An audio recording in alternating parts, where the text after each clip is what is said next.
Menjelang kumandang azan maghrib nanti, kami akan menemani Anda mengupas serba-serbi keuangan syariah bersama dengan narasumber yang sudah bergabung bersama kami di sini.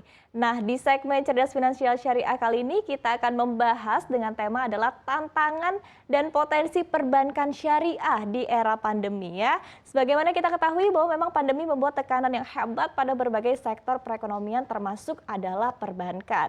Namun kelompok perbankan syariah ini dinilai lebih tahan krisis dan bisa menjadi energi baru untuk mendorong pemulihan ekonomi nasional. Nah, tapi apa saja sebetulnya tantangannya dan bagaimana upaya optimalisasi perbankan syariah di tanah air? Dan untuk menggalinya lebih dalam lagi, kami sudah terhubung bersama dengan Chief of Economist Bank Syariah Indonesia, Banjaran Suryo Indrastomo. Halo, Assalamualaikum warahmatullahi wabarakatuh. Pak Banjaran, apa kabar? Waalaikumsalam warahmatullahi wabarakatuh. Selamat sore, kabar baik. Iya, selamat sore Pak. Oke Pak, ini temanya adalah tantangan dan juga potensi perbankan syariah di era pandemi. Nah, kita ketahui emang Indonesia ini adalah negara dengan mayoritas penduduk muslim, ini bahkan hingga 13% dari populasi dunia. Kemudian Indonesia juga digadang-gadang akan menjadi pusat ekonomi syariah begitu, dan bahkan ditargetkan menjadi kiblat ekonomi syariah di tahun 2024 mendatang. Nah, tapi kalau misalnya kita lihat nih Pak, sebetulnya seperti apa sih posisi Indonesia dan juga potensi Indonesia terhadap ekonomi syariah saat ini? Terima kasih. Memang tantangannya itu tidak hanya berbicara mengenai literasi.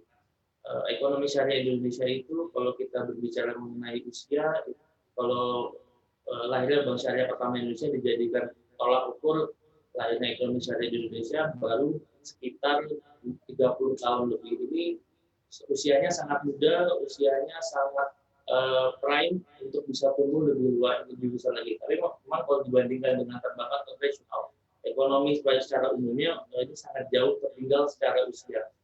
Selain itu kita berbicara mengenai size. Sebelum ada lahirnya Bank Syariah Indonesia, Bank Syariah yang ada itu berada di buku 3 dengan permodalan yang tidak terlalu kuat. Dengan lahirnya Bank Syariah Indonesia ini, diharapkan ekonomi syariah ini dapat bangkit dan bisa melampaui yang saya sebut sebagai atap struktural yang disebabkan oleh keterbatasan permodalan.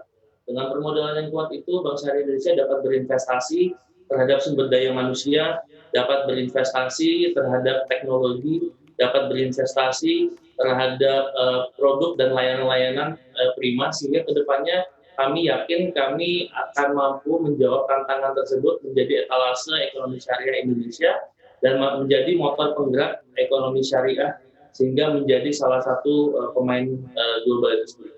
Memang kuncinya di sini bagaimana Bank Syariah itu dapat adaptif, dapat ikut maju melalui adaptasi, adopsi dari teknologi digital dan bertransformasi dalam kaitannya bagaimana bisa melayani ekonomi digital yang menjadi gaya hidup ke depan. Seperti itu, Mbak. Oke, Pak, kalau kita lihat bahkan sebetulnya ya kalau di masa pandemi saja ini per Februari 2021 ini aset keuangan syariah juga bahkan melesat hingga 23,5%. Nah, kemudian tadi dibutuhkan bahwa memang untuk meningkatkan ekonomi syariah dalam negeri ini memang diperlukan peran dari perbankan begitu. Nah, dengan kondisi saat ini di mana aset keuangan juga sudah meningkat di masa pandemi. Nah, ini seperti apa nih peran yang diambil ataupun juga peluang yang diambil oleh perbankan di saat-saat seperti ini? Ini memang kabar yang sangat menggembirakan bagi insan ekonomi syariah maupun industri perbankan syariah di Indonesia, di mana momentum ini menandakan adanya animo yang luar biasa, semangat masyarakat untuk berhijrah ke keuangan syariah. Memang dalam semasa pandemi ini, perbankan syariah itu pertumbuhannya ditopang oleh peningkatan pembiayaan di sektor konsumsi.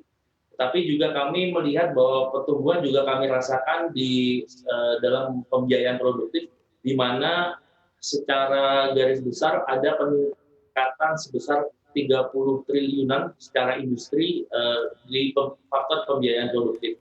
Nah, ini memang sebagai bagian dari komitmen perbankan syariah untuk meningkatkan proporsi pembiayaan produktif khususnya UMKM untuk mendukung pemulihan ekonomi nasional. Dalam kasus Bank Syariah Indonesia dan ekstradisi dari Bank Syariah Indonesia tersebut, kami juga diamanahi untuk menyalurkan dana dari pemulihan ekonomi nasional (KPEN) yang dapat juga disalurkan dalam rangka membantu pemulihan ekonomi nasional.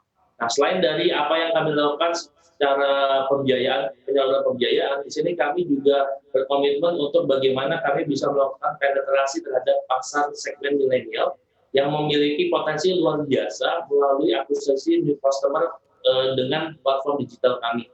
Sehingga di sini kami merasa bahwa kami sudah berada dalam jalur yang benar, jalur yang dimana kami melihat pertumbuhan sangat signifikan dari pembukaan akun tabungan di tempat kami secara per bulannya yang menyentuh sekitar 200.000 akun tiap bulannya. Oke, ini tadi sudah dibahas ya Pak terkait dengan market share yang memang juga cukup rendah begitu kan. Meskipun sebetulnya kalau kita lihat dari segi aset keuangan ini juga pertumbuhan cukup signifikan. Nah, sementara OJK sendiri ini mencatat adalah market share untuk keuangan syariah sendiri, perbankan syariah sendiri adalah 9,96% begitu. Nah, kemudian seperti apa Anda melihat hal ini dan kemudian seperti apa upayanya untuk meningkatkan market share yang ada di Indonesia? Karena kita ketahui juga penduduk muslim juga luar biasa banyak di Indonesia. Seperti apa? Nah, terima kasih sekali pertanyaannya. Ini sangat menarik sekali. Memang apabila kita membahas mengenai isu market share ini sangat bertolak belakang dengan jumlah populasi Muslim di Indonesia yang mayoritas sekitar 87%. Dan kami melihatnya di perbankan syariah terutama ini sebagai sebuah potensi pasar yang yang perlu dikembangkan, dan oleh karena itu kami berusaha untuk tidak hanya tumbuh secara organik, secara bisnis as usual, tapi juga tumbuh secara anorganik di luar dari bisnis as usual, banking operation as usual. Dan mungkin yang perlu saya garis bawahi seperti yang sudah saya angkat sebelumnya, bahwa memang peran dan kolaborasi stakeholders ini yang menjadi sangat krusial untuk membangun industri yang sehat dan kontributif. Dan ini sebenarnya yang menjadikan nilai tambah itu sendiri, di mana strategi pertumbuhan anorganik selain dari akuisisi atau merger yang tipikal terjadi di perbankan atau industri lainnya, di industri keuangan dan ekonomi syariah ini adalah bagian dari sebuah ekosistem, ekosistem dan stakeholdership yang saling bahu-membahu untuk bagaimana ini dijadikan ladang dakwah untuk bisa meningkatkan porsi dan mengeksplorasi potensi ekonomi dan keuangan syariah secara maksimal. Seperti itu.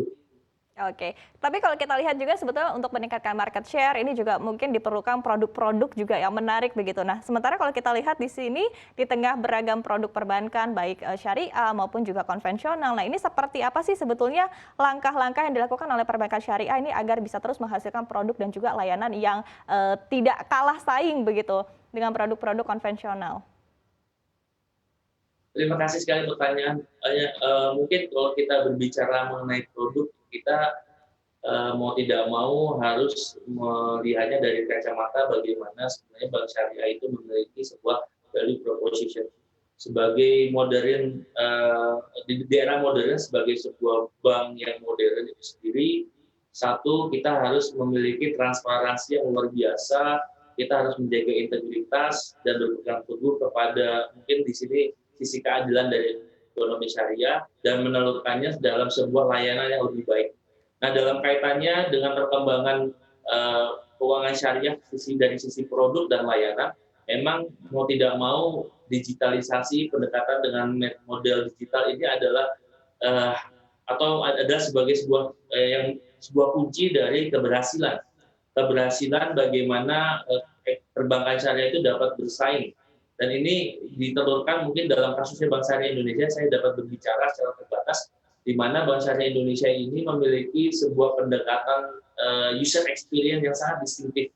Berusaha tidak hanya menjadi sahabat keuangan, tetapi juga menjadi sahabat sosial dan sahabat Muslim itu sendiri. Oke, ini artinya adalah memang menjadi one stop solution untuk umat muslim di Indonesia ya Pak ya. Nah tapi kalau kita lihat di sini kan memang untuk membangun ekonomi syariah ini dibutuhkan sebuah ekosistem industri produk halal yang kuat dan juga besar begitu. Nah kemudian seperti apa sih Pak sebetulnya peran dari perbankan syariah khususnya adalah BSI ya dalam mengembangkan industri produk halal di Indonesia? Ya, terima kasih dari pertanyaannya. Berkaitan dengan perkembangan ekosistem industri halal, mau tidak mau kita harus berbicara yang paling dasar adalah peran Bank Syariah, terutama Bank Syariah Indonesia adalah dalam meningkatkan literasi. Paling mudahnya adalah Bank Syariah Indonesia sekarang sebagai etalase dari perbankan dan keuangan serta ekonomi syariah itu menjadi muka, menjadi refleksi terhadap menjadi cermin terhadap keuangan dan ekonomi syariah tersebut. Sehingga di sini bagaimana sebenarnya bank syariah itu dapat memfasilitasi masyarakat untuk onboarding, untuk join ke dalam sebuah ekosistem ekonomi syariah, di mana di sini tidak hanya berbicara mengenai bank yang memainkan fungsi intermediaris, tetapi juga bank yang berusaha untuk memfasilitasi pembiayaan, pembayaran ke dalam ekosistem industri halal, selain di mana juga perbankan syariah, termasuk Bank Syariah Indonesia itu juga menjembatani antara ekonomi keuangan dan keuangan sosial Islam maupun isu-isu religius lainnya dengan industri halal dan ekosistem halal itu sendiri. Tapi tetap di sini kita memang melihatnya peran perbankan itu lebih banyak dalam hal memberikan pembiayaan dan juga di mana bisa memberikan optimalisasi layanan-layanan keuangan maupun layanan keuangan sosial melalui layanan berbasis digital. Seperti itu, Mbak. Oke, siap. Terima kasih sekali Bapak Banjaran Suryo Indrastomo, selaku Chief of Economist Bank Syariah Indonesia (BSI), telah bergabung bersama kami dalam segmen Cerdas Finansial Syariah. Sukses dan sehat selalu untuk Anda. Wassalamualaikum warahmatullahi wabarakatuh.